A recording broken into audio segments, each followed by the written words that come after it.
বন্ধুরা, good morning, welcome back to Moumita lifestyle. সবাই কেমন আছো? আশা করছি ভালো আছো, সুস্থ আছো। আমরাও বেশ ভালো আছি, সুস্থ আছি। তো আজকে আবারও চলে এলাম নতুন একটা ব্লগ নিয়ে। আজকের ব্লগটা তোমাদের অনেকটাই ভালো লাগবে। তো দেখো, সকাল সকাল চলে এসেছি রান্নাঘরে চা বানাতে, কারণ ওদিকে এসছে মাস্টার, মানে ওদেরকে পড়াতে এসছে স্যার। তো ওনাকেই দিয়ে দেবো এক কাপ চা।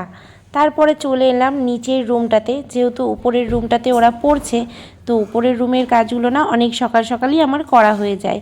তো তারপর চলে এসেছি এখানে বিছনার চাদরটা পাল্টাতে, কারণ 2-3 দিন পর পরই না বেড কভারটা চেঞ্জ করতে হয়। কারণ কি, ছেলে মেয়ের মানে চারিদিক থেকে দৌড়ে এসে বিছনাতে ওঠে। বাচ্চা থাকলে তো ঘর ভীষণই অপরিষ্কার থাকে, সেটা যাদের বাড়িতে বাচ্চা আছে তারা খুব ভালোভাবেই জানবে। যতটাই চেষ্টা করি না কেন গুছিয়ে রাখার, আর ওরা ততটাই চেষ্টা করবে হুড়িয়ে ফেলার। এটা হচ্ছে ওদের একটা কাজ। তো যাই হোক, আমি দেখো বিছনার চাদরটা পাল্টে নিচ্ছি। আর আমার ব্লগটা যদি তোমাদের কোথাও ভালো লেগে থাকে বা কিছু মনে হয়ে থাকে, প্লিজ আমাকে কমেন্টের মাধ্যমে জানাবে। তো দেখো, এই যে বেডশিটটা আমার পাতা হয়ে গেছে, তো আমি ভালো করে এটা চারিপাশ থেকে গুজে নিলাম, নয়তো ছেলে মেয়ে খাটের পরে লাফালাফি করতে গিয়ে না পুরো চাদরটাই আর কি নামিয়ে ফেলে। তো যাই হোক, আমি দেখো এই যে ব্ল্যাঙ্কেটটা যেটা গায়ে দিতে লাগে, তো সেই ব্ল্যাঙ্কেটটাও সুন্দর করে ভাঁজ করে রেখে দিচ্ছি। আর ওদিকে আজকে না একটু সকাল সকালই রান্নাবান্নাটা করে নেব, কারণ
তারপরে বিছনাটা পরিষ্কার করে চলে এলাম ঘরটা ঝাড় দিতে। তো ঘরটা ঝাড়পোছ দেওয়ার পরে চলে যাব ঘরটা মুছতে। আর আমার এই নিচের রুমটা না এমনই, মানে সবসময় মেঝেটা কেমন ভিজে ভিজে ভিজে ভিজে ভাব। তো কোনো কোনো জায়গাতে একদম কালো কালো হয়ে থাকে, কোনো কোনো জায়গাতে সাদা হয়ে শুকনো হয়ে থাকে, জানি না কেন। তো আমার যতটা মনে হয়, কারণ কি এই ঘরটা যখন করা হয়েছিল মেঝেটা, তখন আমার বিয়ে হয়েছিল, তো 2 দিন বা 1 দিন হয়তো এখানে না জল জমিয়েছিল। তাছাড়া যেই মেঝেতে জলটা দিতে হয় সেটা দিতে পারেনি কখনো। তো আমার মনে হয় যে সেই কারণেই হয়তো মেঝেটা এমন ভিজে ভিজে ভাব থাকে। তো যাই হোক, যেমন আছে তেমনভাবেই গুছিয়ে নিয়ে থাকার চেষ্টা করি আর কি। তো সেরকমভাবেই পরিষ্কার রাখার চেষ্টা করা। তো এই যে এই ফুলের টবটা, এটা কিন্তু আমি কিনেছিলাম বাণীপুর মেলা থেকে। তবে এইবার না, এটা কিনেছিলাম আগের বার। আর এইবার তো আমি বাণীপুর মেলা থেকে কোনো ফুলের টব কিনতে পারিনি বলে আমার মনটা ভীষণই খারাপ ছিল। কারণ যেই টবটা আমার পছন্দ হয়েছিল সেটা ছিল একটু অন্য ধরনের, সেটা হচ্ছে 1,500 টাকা মতো চেয়েছিল। বাট তো আবারও রান্নাঘরে চলে এসেছি, এসে আমি এদিকটাতে কড়াই বসিয়ে দিয়েছি। আর এদিকে একটা পেঁয়াজ আমি কুচি করে নেব, কারণ ভাত রয়েছে।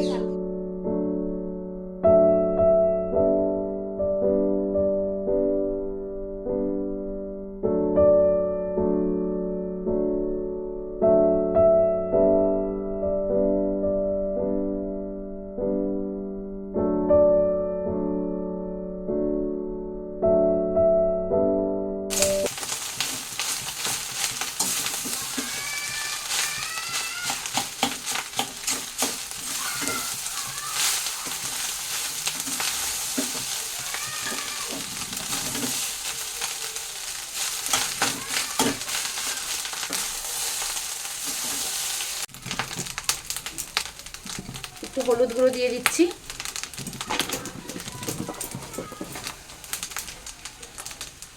আর লবণ দেব।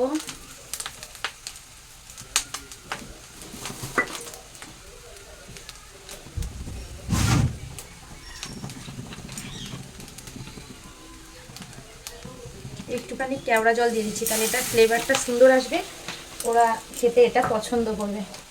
তো সেই জন্য একটু গোলমরিচের গুঁড়ো, আর দিয়ে দেবো এর মধ্যে একটুখানি ঘি। তো এরকমভাবে ভেজে দিলে ভাতটা খুব সুন্দরভাবে কিন্তু ওরা খেয়ে নেবে। তো সেই জন্যই আমি এমন করেই আর কি ভাতটা ভেজে দেওয়ার চেষ্টা করি ওদেরকে।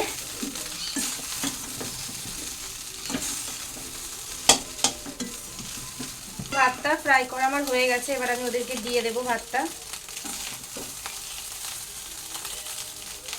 তো খাবারটা রেডি করে চলে এসেছিলাম মেয়েকে স্নান করাতে।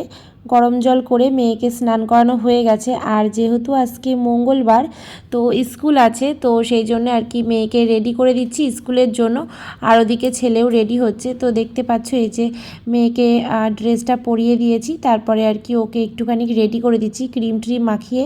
তো যেহেতু টিভি চলছিল, মনটা টিভির দিকেই রয়েছে, টিভির দিকে বারে বারে তাকাচ্ছে। আর আমি যত বলছি টিভির দিকে না তাকাতে, ও তো টিভির দিকেই তাকাবে, কারণ কি যেহেতু কার্টুন চলছে। আর হচ্ছে গিয়ে ছেলে এখনও পর্যন্ত স্নান করেনি, ছেলে স্নান করে তারপরে রেডি হবে। তো ছেলের খাওয়াটা হয়ে গেছে, মেয়েকে আমি খাইয়ে দেব। ভাবলাম আগে রেডি করিয়ে নিই, তারপরে আর কি খাইয়ে দেবো। আর স্নান করাতে যাওয়ার আগে কিন্তু গায়ে বডি অয়েল দিয়ে দিয়েছি, তবে এখন একটু হাতে আর পায়ে একটু ক্রিমটা দিয়ে দেব। তো স্নানের পরে একটুখানি কিছু না দিলে একটু কেমন কেমন লাগে, তো সেই জন্যই। তো যাই হোক, ওকে রেডি করানো হয়েও গেছে। আর একটুখানি ভেজলিন দিয়ে দিচ্ছি। ভেজলিন তো দেয়া একদম বেকার হয়ে যাবে, কারণ ভেজলিনটাও খেয়েই নেবে। তো দেখতে পাচ্ছ এই যে এখানে ওকে বসে পড়েছি খাওয়ানোর জন্য, আর ছেলের সাথে একটু কথা বলছি, কারণ ছেলে ওদিকে ড্রেসিং টেবিলের পরে যা যা গুছিয়ে রেখেছিলাম সেগুলো সব হুড়িয়ে ফেলছে। তাই আমি বলছি, বাবা এগুলো হোড়াচ্ছিস, তাহলে আমি ক্যামেরায় দেখাই যে তুই এরকমভাবে হোড়াচ্ছিস। হ্যাঁ, তো বলছে দেখাও দেখাও। হ্যাঁ, তো সেই জন্যই আর কি হাসছিলাম। আর আমি ওর ড্রেসটা রেডি করে রেখে দিয়েছি এই সাইডটাতে, সেটাই বলছিলাম। তো তারপর ওদেরকে স্কুলে পাঠিয়ে চলে এলাম আমি দুপুরে রান্নাবান্না করতে। আজকে করব দুপুরবেলাতে এই যে ডিমের অমলেট দিয়ে ঝোল আর বেগুন ভাজা, যেহেতু ওরা তিনজনই খাবে আজকে, মানে ছেলে, মেয়ে আর হচ্ছে তোমাদের দাদাভাই, তিনজন খাবে। শ্বশুরমশাইও খাবেন না, কারণ উনিও একাদশী করছে। হাতের হাঁড়িতে জল দুপুরের জন্য রান্না বসিয়ে দিয়েছি, আর এদিকে দিয়ে দিচ্ছি কড়াইতে একটু তেল। ডিমের অমলেট দিয়ে ঝোল করব। একটু জিরে, তো জিরেটা ভাজা ভাজা হয়ে গেছে, এবার আমি মশলা দিয়ে দিচ্ছি।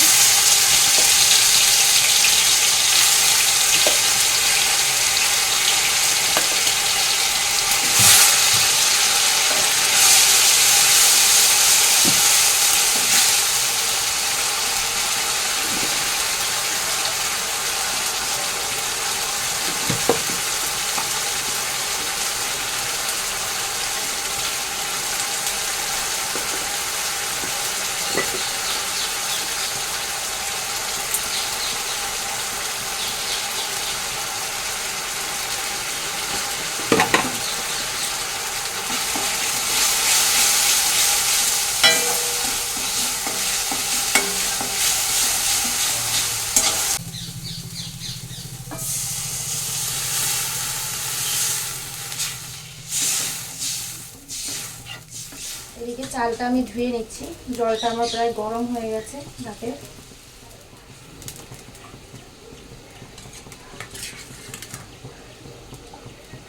তিনজনের জন্য তিনটে বসিয়েছি, কারণ আজকে আমিও খাবো না, আমার শ্বশুর মশাইও খাবে না।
স্নান টান করে এখন আমি চলে এলাম উপরে। জামা কাপড় আর কি মেলা হয়ে গেছে, ভিজে জামা কাপড়গুলো।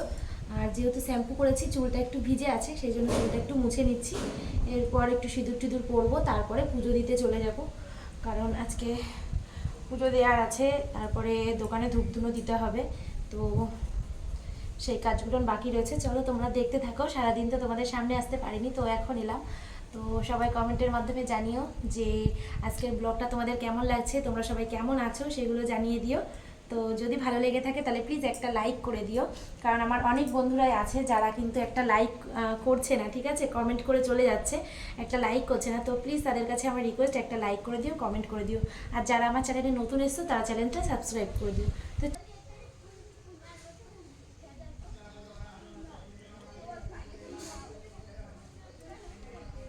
তারপরে দেখো চলে এসেছিলাম তুলসী গাছে জল দিতে। তো তুলসী গাছটায় জল টল দিয়ে আর কি ধূপকাঠি দেখিয়ে তারপরে চলে যাব ঘরে পুজো দিতে। আর স্নান করার পরে এরকম তুলসী গাছে তো জল অনেকেই দাও, তো আমি কিন্তু জল দিই তুলসী গাছে স্নান করার পরে। আর আজ যেহেতু একাদশী, তো তুলসী গাছে তো অবশ্যই জল দেওয়াটা খুবই প্রয়োজনীয় একটা জিনিস, কারণ উপোস যখন করেছি আর তুলসী গাছে জল দেবো না, পুজো করব না, এটা কখনোই হয় না। তো যাই হোক, হয়ে গেছে আমার। তো দেখো আমার এই যে সিঁদুর টিঁদুর পরা একদম রেডি হয়ে গেছি। আর এখন আমি চলে এসেছি ঠাকুর ঘরে পুজো দিতে। তো একটু পুজো টুজো দিয়ে নিই, জল মিষ্টিটা দিয়ে নিই, তোমরা দেখতে থাকো।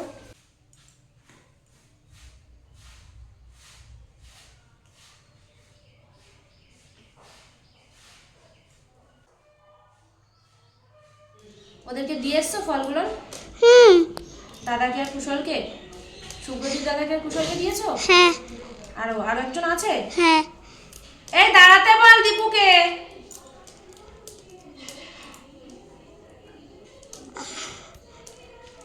তো ফল নিয়ে এসেছিলো, ছেলেপিলেরা এসছে খেলা টেলা করতে, ওদেরকে কিছু ফল দিলাম খাওয়ার জন্য। আর এই ফলগুলো আর কি গুছিয়ে রেখে দিচ্ছি। আরও অনেকগুলো ফল নিয়ে এসছে, আপেল পেয়ারা লেবু টেবু সেগুলো রয়েছে নিচে, এখনও আনা হয়নি।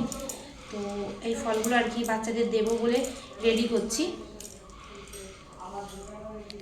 3টে নিয়ে এসছে কলা, আপেল, লেবু, হচ্ছে কমলা লেবু, মানে দুটো দুটো করে নিয়ে এসছে। কি সুন্দর লাগছে ফলগুলো, এই যে এই ফলগুলো।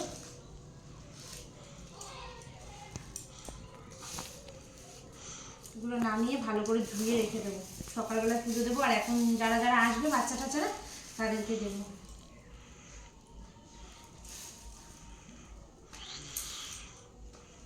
চলো, এই দেখো এই যে 2 ঝুড়ি ফল।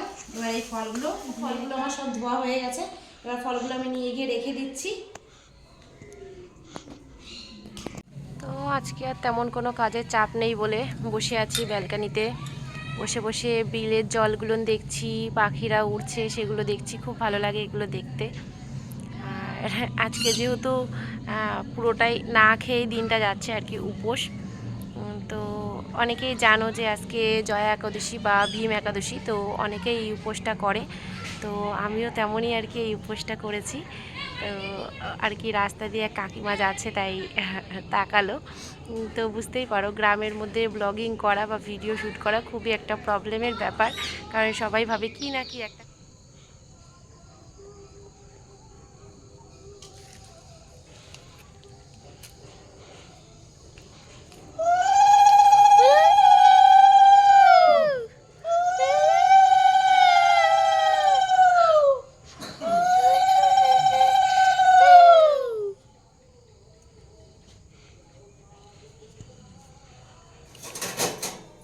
চলে এসেছি রান্নাঘরে এখন। এসে যেসব বাসন টাসন ছিল আর কি দুপুরবেলা খাওয়া দাওয়ার পরে, সেই সব আর কি মেজে টেজে রেখেছিলাম। তো ওই যে ভাত টাত রান্না করেছিলাম না, যেহেতু এঁঠো আছে, তো রাত্রেবেলার জন্য রান্না বান্না করে রান্নাঘরটা আবার পুরোপুরি পরিষ্কার করে নেব, কারণ সকালবেলায় উঠেই আমাকে অনেক ভোর ভোর রান্না করতে হবে। তো সেই গিয়ে মেয়েকে একটু পড়াতে বসাবো, তো এই দেখো মেয়ে আর কি বসেও পড়েছে, ওর সন্ধে হলেই মা মা করে চিল্লাতে শুরু করে দেবে পড়ানোর জন্য। তো ওকে পড়তে বসাবো। আর হচ্ছে গিয়ে ফল তো আনাই ছিল, কিন্তু আজকে কোনো ফল টল কিছুই খাইনি, সারাটা দিনই আর কি নির্জলাভাবেই কাটিয়ে দিয়েছি আর কাটিয়ে দেবো আজকের দিনটা। একদম কালকে গিয়ে খাওয়া দাওয়া করব আর কি প্রসাদ প্রথমে, তারপরে যা যা রান্নাবান্না করব সেগুলো নিই। তো এখন মেয়েকে পড়াবো, রাত্রেবেলা কিছু রান্না বান্না করব। তো আজকের ভিডিওটা যদি তোমাদের ভালো লেগে থাকে তাহলে প্লিজ আবারও বলছি একটা লাইক করে দিও, কমেন্ট করে দিও। অনেক বন্ধুরা আছো লাইক করো না, তো ঠিক আছে, তাতে কোনো অসুবিধা নেই। যদি ভালো লেগে থাকে তাহলে একটা লাইক করে দিও। তো আজকের মতো ভিডিওটা আমি এখানেই শেষ করছি। গুড নাইট, বাই, সবাই ভালো থেকো, সুস্থ থেকো।